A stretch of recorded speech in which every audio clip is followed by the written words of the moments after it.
Representative Miller, if you could tell us a little bit about, there's this ongoing debate happening here in Michigan about a proposed nuclear waste facility over in Canada. There's some concerns over what that means as far as threats that some of this nuclear waste would leak on and contaminate the Great Lakes on.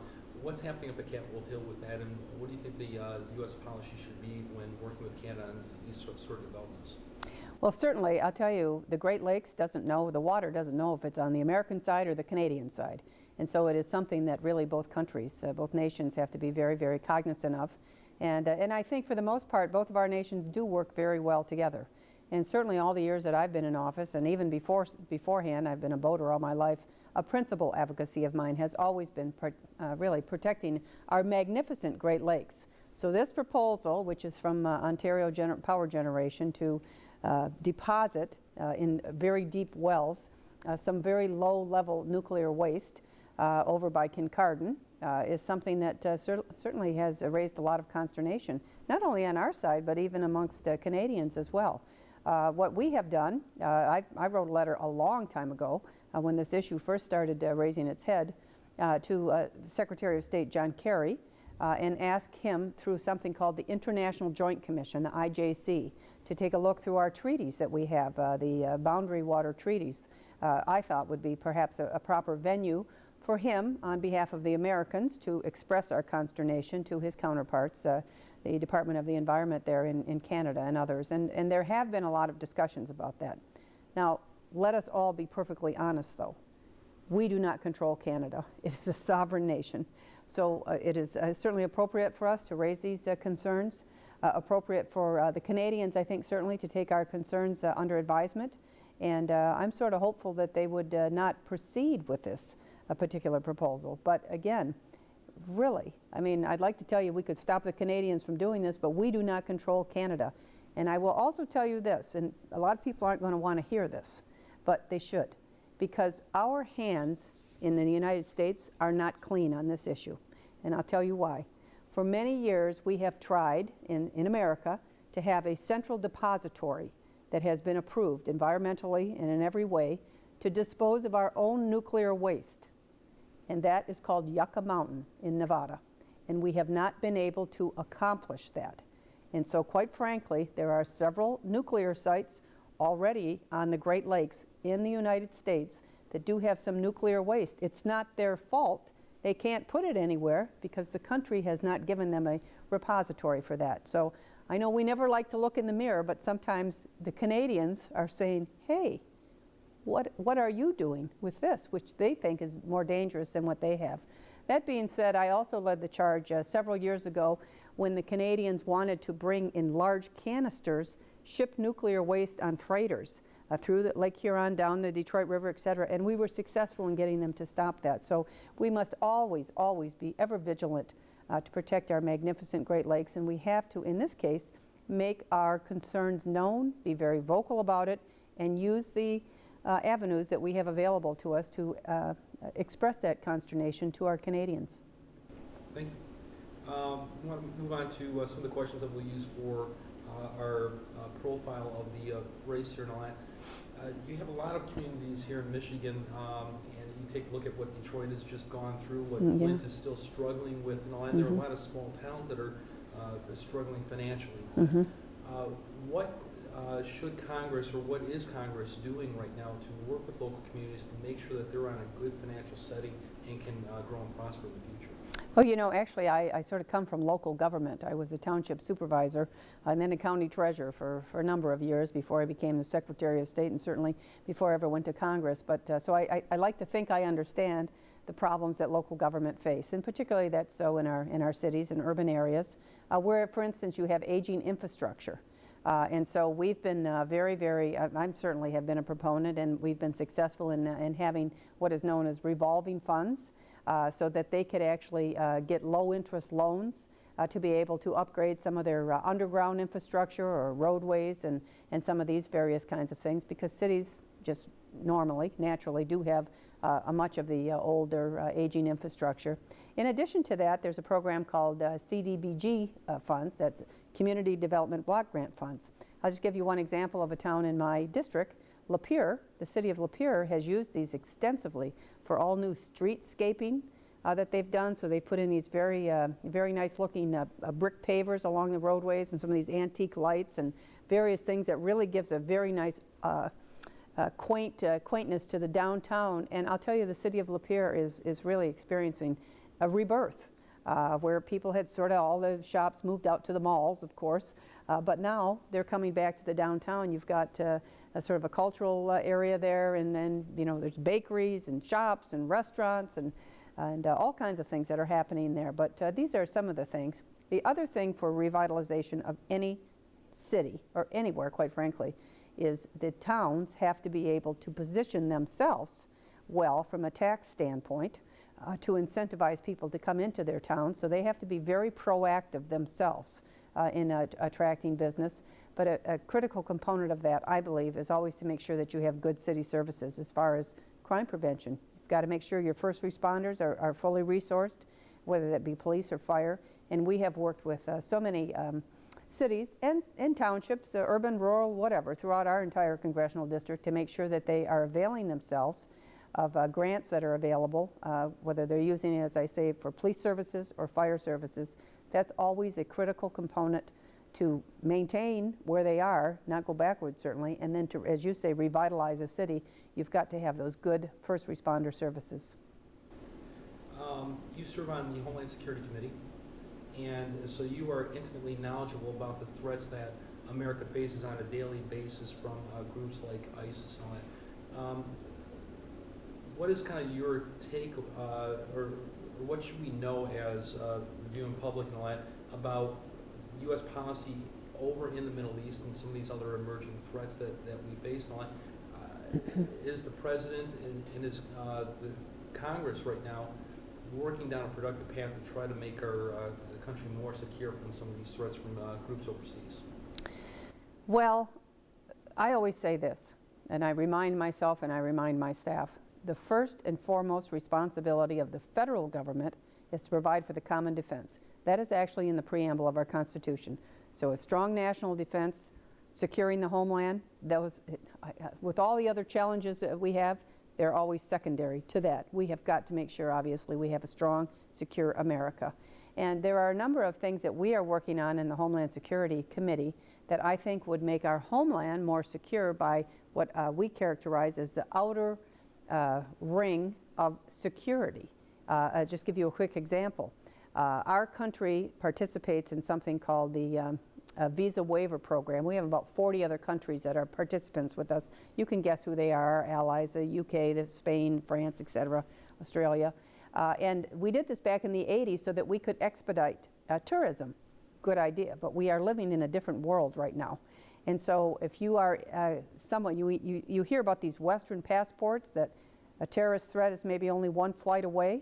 I mean, that is a concern for us because perhaps they are coming through with a Western passport, one of these countries that has a visa waiver with the United States, and therefore we're not getting all of the travel information or the background information of these particular travelers. So I have a piece of legislation I think we are going to have some action on pretty quickly. It's also been introduced into the Senate, where we would give tools to the Department of State and to the Homeland Security Department agency to make sure that we could really do what we need to do in that case. But there are just so many kinds of challenges that are facing our nation, certainly with a changing type of a battlefield, because these terrorists look at the battlefield asymmetrically, and they are using our tools, our freedom, really, our freedoms as tools against us. And so we do have to look at all those. I think that the President, finally, I'm not going to keep pounding on the President. I have had, obviously, a lot of disagreements with him, particularly when it comes to foreign policy, but I am glad that finally he has agreed to proceed with airstrikes in Syria. I think this is an important thing. However, it's too bad that he waited all of this time, and now we see what's happening with the ISIS situation in Syria, and as they are right on the border of Turkey, who is a NATO ally, and where that is all going, and whether or not we have the ability, you always hear the term boots on the ground.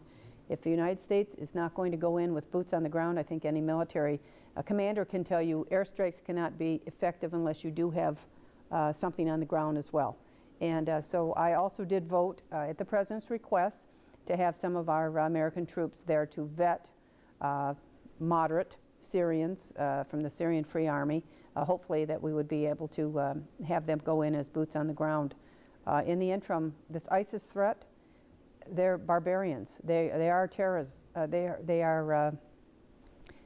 look at our values here in America and our freedoms, and they hate us for it. And so they are a very real threat. And I think every American has to understand that it's not going away. Another threat to U.S. security doesn't necessarily have to deal with the violence that you're seeing overseas in countries like Iraq and Afghanistan and all that, but it comes from the threat from cyber threats and hacking and stuff like that. We've seen over the last year or so several hacking attempts that have jeopardized Americans' personal information. Mm-hmm. What does the U.S. need to do more in that area to try to secure our information from foreign threats? That, I mean, some of that has been rumored to come from Russia or from China. Yes, not rumored, it has come. I'm just going to put it right out there. It has come from China and Russia. There's no secret that we have had a lot of hackers and intelligence breaches from those countries. So a number of things that our country has to face up to here with this idea of cyber terrorism, quite frankly, or cyber security. We have to be able to share information in an intelligent way. If there was anything we learned from 9/11, that we had sort of in the 9/11 Commission recommendation that I always remember is they said we really need to go from the need to know information to the need to share information. And when I talk about sharing intelligence information in regards to a cyber attack, you can even think in the terms of electricity or various kinds of utilities or what have you. And of course, if you think all of us now are using technology and electronically transferring funds and information, et cetera. So we have to be able to talk to American utility companies and other kinds of things. They are all very, aware and concerned about any kind of cybersecurity hackers or attack on their transmission grids, et cetera, as well. And I think that there is certainly a lot that I probably can't share on camera here that I am aware that our country is doing, which is all to the good. But you know what? We have to be right 100% of the time. They only have to be right once. But with all of this technology and the kinds of things that are happening, there was a big controversy about the NSA program, about whether or not the government was overstepping into information about folks, et cetera. And I think, we have to always be aware of individual and personal privacy. On the other hand, there has to be some sharing of information so that we're able to thwart a terrorist attack on our nation and to keep our homeland secure. It's a difficult balancing, difficult balance there, that's for certain. I would imagine there's that same type of balance and consideration that you take a look at when you talk about the nation's immigration policy and securing our borders and all that. Michigan being on a major international border, one of the biggest crossings comes through Detroit and all that, through Port Huron. How do you balance the need for increasing America's borders, but yet also making sure that the free trade that we rely on in this region is maintained? I like that question because it's something I'm very passionate about. You might know I'm the vice chair of the Homeland Security Committee, and on that committee I am the chairperson of the subcommittee on borders and maritime. So our subcommittee actually has oversight jurisdiction over Customs and Border Protection, Border Patrol, ICE, the Immigration and Customs Enforcement, and also the Coast Guard. And so all of these agencies obviously are tasked. Their mission is to protect our borders. And when you think about Michigan, we always think about what's happening at our southern border, and believe me, I'm well aware of it, and I don't minimize it for a second. But Michigan is a northern border state. And as you mentioned, we have the Ambassador Bridge in Detroit, which is the busiest border crossing on the northern tier of the nation. And interestingly enough, the Blue Water Bridge in Port Huron is the second busiest border crossing on the entire northern tier of our nation. The Canadian Rail, the CN Canadian National Rail Tunnel, that runs under the St. Clair River by the Blue Water Bridge, the biggest, busiest rail entry into the country. So we have some very unique dynamics right here at the northern border.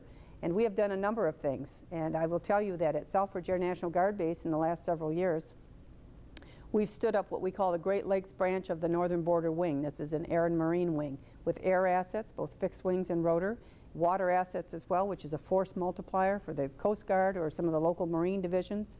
What was coming across our long liquid border with Canada we're not having that kind of activity so much anymore. We really have made a dramatic impact on that, and the bad guys know it, quite frankly. But it is a very, very long border, and border security is something that we have to be so cognizant of, particularly as we are transiting commerce and people coming across our ports of entry from Canada, our best friends, our best allies, our best neighbors, and our biggest trading partners, not just with Michigan, but with the entire United States, is Canada. And the Canadians, of course, are always they're very sensitive to what they call the thickening of the border. So they might not look at border security quite in the same way that we do, but we do work very well together, the two nations. I want to move on to the topic of education. And in our area, we've had some very high-performing school districts, but you also have some districts that are struggling. How do you balance the policy that encourages high-performing school districts to continue to innovate and continue to operate at a very high level, but at the same time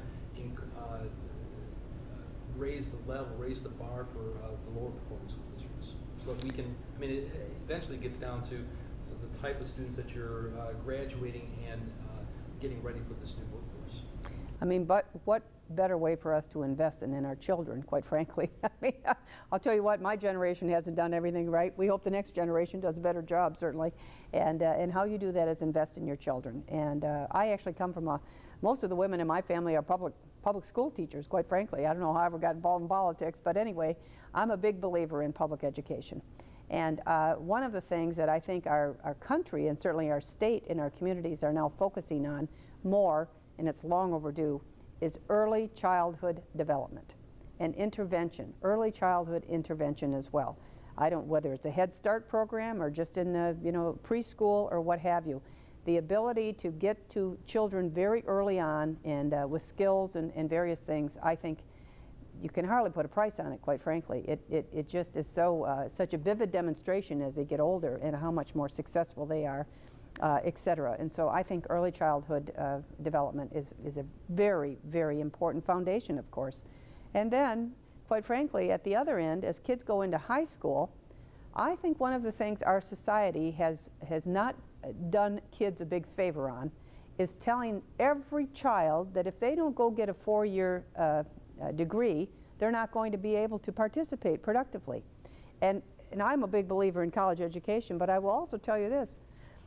We have, for instance, in Michigan, such a gap of skill sets right now. Plumbers, electricians, welders, kids that could go through vocational education programs. And I think finally we're starting to think about that again, because having a career, for instance, in manufacturing, which is the largest employer really in our state, and I don't see that changing. We shouldn't be telling kids that, oh, geez, you can't go work in a factory because that's dirty work or there's something wrong with it. There's nothing wrong with it. It's good work. The kinds of technology that is being utilized in factories today is a high-tech skill that's required, and you can make a very good living doing that. And I'll tell you one thing that we do well in Michigan, we build things. That's what we do. We might not be the glitziest state in the country, but we build things well. We have a great work ethics. And I think so, sort of on the opposite ends, I guess, of education. And then the final thing I will say about education. In the House, we passed about 5 bills so far trying to deal with student loans, et cetera, for our college-age students, because I see it in my family, and every family can tell you the stories of how much debt these kids are coming out of school with. They can't even go buy a house. It's really messing up the first-time home buyers because they have so much college debt, they can't even get into the housing market when they would like to. So we've done a number of different bills in the House. None of them have been passed by the Senate, but I'm hopeful in the next Congress that we will really try to do some things with tax credits, et cetera, for struggling families and individuals that are coming out with these big student loans. You talked a little bit about tax credits and such and all that. I know that's been a large focus as well at the federal government about tax policy when it relates to economic and small business development. What do you think needs to be done as far as to encourage more small business development here in Michigan? I think if there's anything that will really get our economy roaring ahead, would be our ability as a country to simplify our tax code, to really have comprehensive tax reform with a goal of making it simpler and making it fair. I mean, I've heard it said that our tax code, as it has evolved over these years, is twice as long as the Bible without any of the good news. And you know what? There's a choking grain of truth to that. You can't even fill out your own tax forms anymore, much less an individual or a business, right? And there's something wrong with that in my mind. And if you think about, for instance, talk about businesses, small businesses, large businesses, whatever, the corporate tax rate in the United States is the highest in the world. The world. And here we are looking over at Canada, right across the pond here, whose corporate tax rate is 15 points, and ours is 35. Very difficult to be economically competitive in that kind of an environment. So, you know, if we could make the tax code, as I say, simpler, lower the rates, and really try to make it much fairer, get rid of all of these deductions, the special interest tax breaks that have happened over the years, and overall, as I say, make it simpler and fairer. That would be the goal. I think that is the best thing that we can do to really let this turbocharge our economy in our nation. And I'm hopeful, there's a lot of talk on both sides of the aisle, that this would be something that we would take up in the next Congress. And so I'm certainly very hopeful that I would be reelected so that I can participate in that, because I see that as one of our principal goals. Both Democrats and Republicans, I mean, even President Obama is talking about you've got to be able, we need to work on this. So. We're just about out of time, but you did mention the inability that the House has been able to get some of its legislation passed by the Senate. And there's been obviously some concern expressed by Republicans about working across the aisle with Harry Reid or with President Obama and all that. America sees this, what I'll call dysfunction, and wonders, is it going to get any better? Or how is it going to get any better? And all that. You've had a chance to see it up close and firsthand and all that. What's kind of your assessment of what Congress is doing, and how do we get past this partisan politics in order to do the people's work? Well, I certainly hear from people their frustration in Washington, and that we are not able to work together on various things. And certainly some of that is true. That is true, that is happening. I think that you have a sort of a very large difference of opinion, if you will, between the two parties right now, their ideology. And so there's some polarization that has happened as it's sort of manifesting itself in this. But the truth is, quite frankly, I think the country is polarized a bit also. And the different regions, the different parts of the country.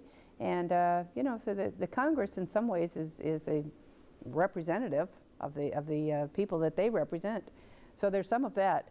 But there have been some examples, I think good examples of bipartisanship, of working together. Let me just give you one that our folks would be interested in, because we started talking about the Great Lakes. I'm the only Michigan member on the Transportation and Infrastructure Committee. And all the Great Lakes issues go through there. And we just passed, within the last several months, the House, the Senate, signed into law by the President, excuse me, something called the Water Resources Development Act. And there was a piece of legislation that I authored that was in that. And it actually had support of the 8 Great Lakes governors, all the governors in the Great Lakes basins, and the shipping interests and the environmentalists, everybody was in favor of it. And it basically will, I won't go through all the details, but it will positively accrue to Michigan, the Great Lakes state, and all of the Great Lakes forevermore, because now the federal government will look at the Great Lakes as a single navigable system, which we have been all pitted against each other all these years. Instead of that, for harbor redevelopment, for dredging purposes, all of these things will, as I say, will positively accrue. That was a great bipartisan piece of legislation, I think. November election comes, and if you were to be reelected by your constituents and all that, what's one issue that you'd like to really make sure you tackle first in your next term? Well, I already talked about the tax code, and so having tax reform, that would certainly be one of the major issues that I would like to participate in, and hopefully we can get something done on that, and I actually feel cautiously optimistic that we could. Other than that, I think because of my position on Homeland Security in the Border Subcommittee, I feel very strongly about a border security bill. There is no reason in the world we cannot come together in a bipartisan way and pass a border security bill. In fact, the bill that I was a principal author of passed our subcommittee unanimously. Every Democrat, every Republican voted for it, and then when it went to the full committee, same thing. Every Democrat, every Republican voted for it. But now we're caught up in this election cycle, unfortunately. Hopefully, as soon as we get through with this, we can get back to this border security bill, which talks about accountability and metrics at the border, all of our borders, but obviously a big focus on the southern border as well, so that we can have border security. Because when we talk about immigration reform, some of the other issues, I mean, I just don't see any of that happening until the American people feel a high degree of confidence that we are really very serious about securing our border. Thank you so much. I appreciate your time. Thank you.